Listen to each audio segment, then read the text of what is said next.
do that. Let's just get right to it. Let's go to the fan hotline and let's welcome in Guardians manager Stephen Vogt, which you can see our reactions live on YouTube, by the way. This is totally live at 8:40 and 58 seconds if you're counting at home. Hello, Stephen. Good morning, guys. How are you? We're doing well. We're doing real well. We're doing well because the Guardians are doing well. First off, how's David Fry doing? He's doing better. He was able to come into the field yesterday. Really fired the guys up to see him. Obviously, it was a scary moment the other night, but yeah, he was able to come in, be in the clubhouse for a little while, and then he had to go back home. But he's doing great. He's a tough guy, man. That was ugly. How well did you know Tarek Skubal before the car ride over to, or the truck ride over to the hospital? Not very well at all. I'd maybe introduced myself or had, informal chit chat maybe 2 or 3 times before that. But what a great person to want to go over there and see David right away. So yeah, it was really special. Could you talk about the emotions of that entire day? Because I can't imagine, knowing that it seems like all these games are must win, but that one in particular, the crowd was going absolutely bonkers throughout, and then a hushed silence befell the entire crowd when that went down. And now you still got to play the game. It's not like they cancel the game or you suspend it for another time when everybody can get their emotions back up to a normal level. What was that like? What were you saying to everybody in that dugout? Yeah, I mean, it's like any other sport, right? I mean, you guys are football guys, so anytime there's an incident like that, it's scary. You're thinking about your teammate, you're thinking about everybody involved, and then you got to get right back to playing. So, I was really proud of our guys for locking it right back in, because obviously their hearts are with their teammate who's being carted off. But it's a scary moment, but you got to keep moving, and then you check on them after the game. That's just how it works. Who told you we're football guys? Just going out on a limb that, you guys are football guys. Stephen Vogt joining us here on the show, manager of your Cleveland Guardians. Well, he knows me pretty damn well over here. How do you keep them loose in the month of August? It's like, gosh. And, again, football guys are going to start paying attention to football in the city. And then everything's just not going the well. And all of a sudden you guys make this run. It's like, well, how did this come from? It's like, well, it's not luck. It can't all be luck. It can't all be jinxes of other teams and things like that. How do you keep them loose, and how do you keep them going positive and not giving up on the year? I think, there's no other choice when it's, with baseball, 162 games, you have to be in a good mood every day. You have to be happy. You have to love it. You have to show up knowing you're going to win that day. You have to, and it's a choice. You make a choice every single day to show up and put your work in, because you never know with baseball. With baseball, you never know. You're only as good as your starting pitcher and the other team's starting pitcher that night. And you go out and you play well, you take care of your business, you can win every single game. So you just have to keep showing up and stay positive, and there's no other way to do it. All right, you said showing up. Well, the fans are showing up too, and you told them, you implored them, come on out. The final 6 games, so far so good. How do you feel about how the fans have responded, and knowing that there's still 3 games and then whatever happens after that? Yeah, it's been awesome. I couldn't be more thankful for our fans showing up. I mean, it's a playoff energy right now. They are bringing us a playoff energy during this last week of the season. All the players, all the coaches, everyone's commenting on it. We feel it. We feel the excitement. We feel the support, and it means the world to us, because these guys have been working so hard. They've gone through so many different tough times and tests and whatever you want to call adversity all year.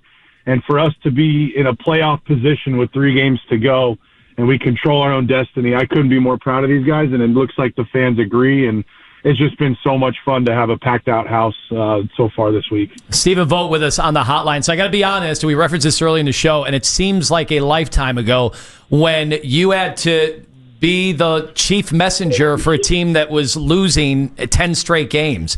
And you guys have had the highs and the lows. And part of the criticism that we had was, man, he sounds the same. It sounds the same. Where's the urgency? But was it the same messaging behind the scenes? Because we always used to talk about Tito, how he had such a great handle on over the course of 162, making sure guys didn't get too high and too low. Was there a method to the madness back then? Of course. course, you have to stay positive. We talked about it earlier. It doesn't do you any good to kick and scream and yell and show frustration, because once you show frustration, then everybody else gets to show frustration. And once everybody's showing frustration, then you're in trouble. So I had to make sure that I kept positive, and I'm the same person every single day. It doesn't matter how many we've lost or won, and you show up with the excitement and ready to go out there and win and see what happens. Stephen Vogt joining us on the show. You were a catcher. Bo Naylor's just been better down this stretch. How do you work with him? What's been the catalyst to just being better, both at the plate and obviously behind the plate? Yeah, first of all, you got Sandy Alomar Jr. working with him and talking with him. So just having someone like that who caught 20 years in the big leagues to lean on has helped Bo tremendously. And but Bo on the defensive side is turning himself into one of the better defensive catchers in baseball. His game calling, the way he leads that pitching staff, he's right up there with anybody in the game when it comes to that side of the ball. And just with the hitting side, he's made a number of adjustments with his lower half. He's got his lower half right where it needs to be, and he's starting to get some results. He's been hitting the ball hard all year, but it's been getting caught, and now he's getting some results, and it's really fun to watch him thriving down the stretch and leading these guys. Well, and then you have another catcher who, let's be honest, with Hedges, he not exactly there for the offense, but he gets 2 hits last night, and the way that he is handling, the staff when it's his time, the numbers, the proof is in the pudding, right? I mean, this is pretty incredible that he's that reliable. Yeah, he's the best defensive catcher on the planet. There's no one better, and he's been swinging the bat. If you look at his numbers over the last month, he's right up there doing well. So Hedgie is a leader. He's our leader in the clubhouse. He's our leader on the bench. He's our leader when he's out there catching. He brings so much energy to these guys, and he has so many, he's got 10 years of knowledge that he can help everybody with. So, and now he's starting to see his hard work on his offense pay off by getting some results when he really needs to. But he's been hitting the ball hard and having great at-bats. We couldn't be more blessed with the catching duo that we have. Is he a future manager? If he wants to be. If he wants to be, he is. I think Hedgie can do whatever he wants in this game, and I definitely think he could manage one day. What has Carl Willis done to get this young pitching staff going? Because they've been so much better over the last 6 weeks. Yeah, Carl and the other pitching coaches have really dove in with these guys, and they know that they had to be great. And I think when we had the idea of going to a 6-man rotation, that really helped because everybody got an extra day of rest, which means they got an extra day of working with Carl and the other pitching coaches to refine their stuff, and then they were going on plenty of rest. So you have a lot of energy, you got a little extra day of rest, and then you got an extra day of work. You're going to go out there and be great, and these guys have just been absolutely lights out. You said they brought up the 6-man rotation, and now it just looks like absolute genius, and other teams have kind of had to react to it.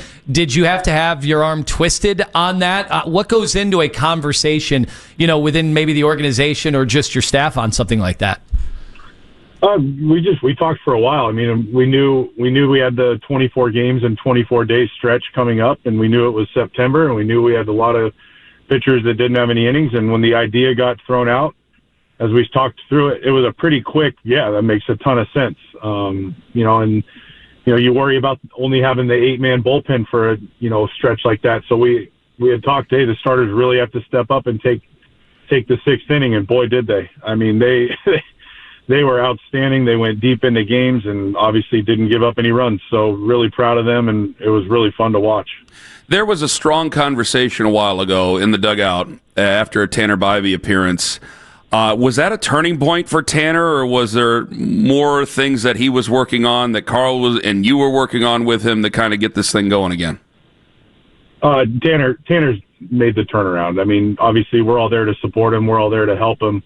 But Tanner's the one that really, he's been working so hard all year, and he's been super consistent, for the last couple of months. But, things happen in 162 games when you're around each other more than your family for 8 months. Things happen like that all the time, and we've learned from it. But Tanner's done this on his own. I mean, we've all supported him, we've all helped him, but he's the one that really has clicked it in when it matters.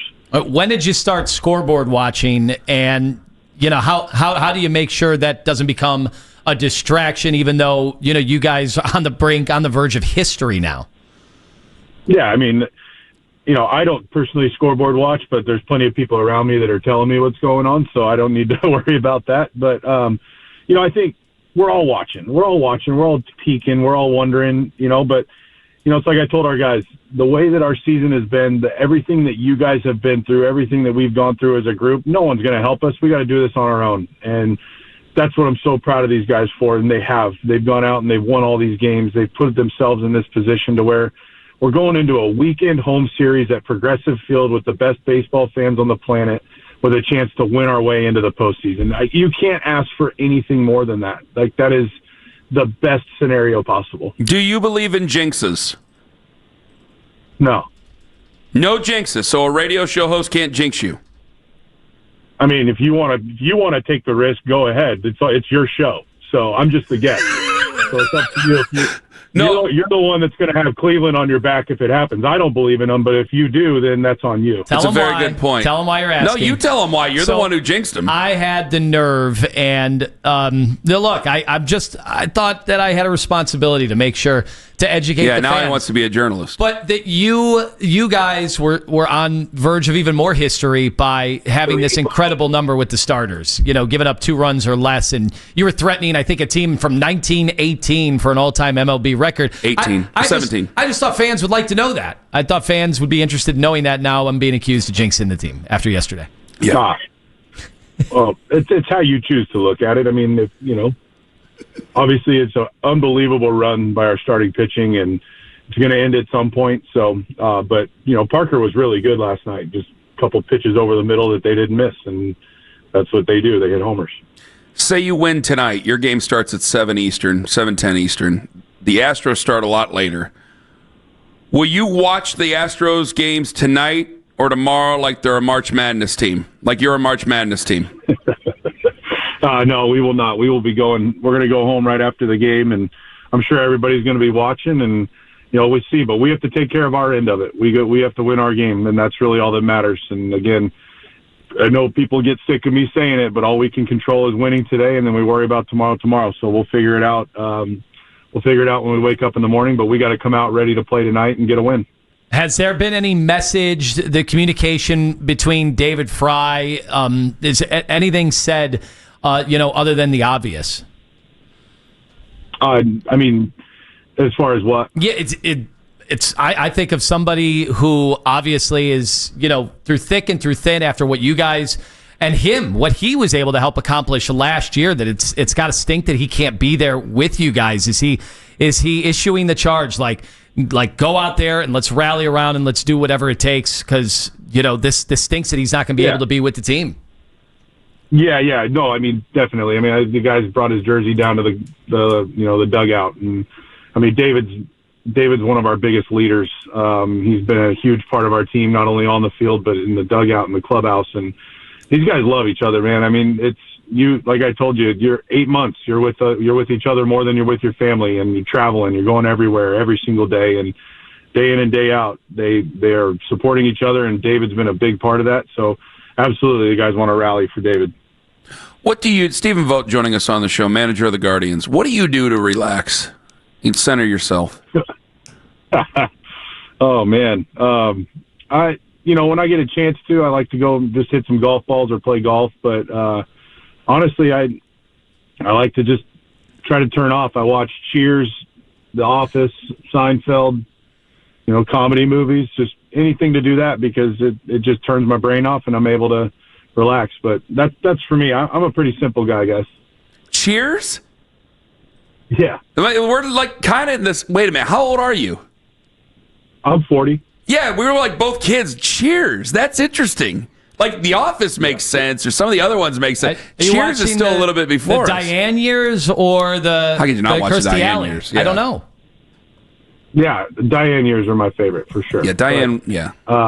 Well, Coach is really he's the best character. But no, I used to watch Cheers with my dad when I was a kid, and he would always watch Cheers. So he got me on that. That's awesome. What when you guys do make the postseason, what is the message to the team, or You don't have to tell us if you don't want Jeez, to. Ken, don't jinx him. Well, that's not. See, now I'm worried about it. Now I'm worried about jinxing the guy. Should I even ask you that question, or should I just not ask that question? We just end the interview. Here's what I'll say: we've been hot all September. Let's stay hot. If we stay hot, we have to take care of our business. We have to play our game. Let's stay hot, and you never know what can happen. This is baseball. It's crazy. I'm super proud of our guys. I couldn't be more thankful that we're in this position, and thank you to the fans for showing up. We definitely feel your energy. Keep bringing it all weekend long. Stephen, thank you so much for the time. Continued success. We're all pulling for you. Take care. No, I appreciate it, guys. Stephen Vogt, Cleveland Guardians manager. Thanks to Owen for the question, by the way. Are you guys going to watch like a March Madness team? Are you going to watch like a March Madness team? That was a very good question, Owen. Thank you. I thought it was well put, coming from a baseball guy to a football guy. Thought that was very well put. You got professionals calling us football guys. Just pointing it out. Did Owen? Just going out on a limb that, you guys are football guys. The way he said that, was that a shot? No, maybe someone put it up to it. Was that a shot? How was that a shot? Well, I do imagine that somebody like him, if he's tuning on the radio, and he's hearing football talk when he's got a baseball team. No, he that tunes is on in. the brink of history. On July 17th, when a couple of football guys were saying they had no chance, and then maybe one of their producers said that's why you guys are football guys. I'm just saying, he drives in, he hears Owen and I break down Tampa 2, and hears you be quiet, and he goes, these guys are some football guys. They know what the bleep they're talking about. That's what he says. You guys are football guys. He probably played us breaking down a couple of coverages while he was driving with Tarek Skubal the other day. He's like, you want to listen? You want to listen to some football guys? Here you go. I was wondering if he was going to do a baseball thing and maybe promise David Fry a couple of home runs, couple of wins in the hospital. He's not Kramer. I thought maybe those were going to be the words. If they don't get Paul O'Neill to throw out that first pitch. Big thanks to Stephen Vogt, who joined us on the show. That's going up immediately. Again, you could have watched it live, and it's right there. You can go back if you want to on 92.3 The Fans YouTube page right now. It's fantastic stuff.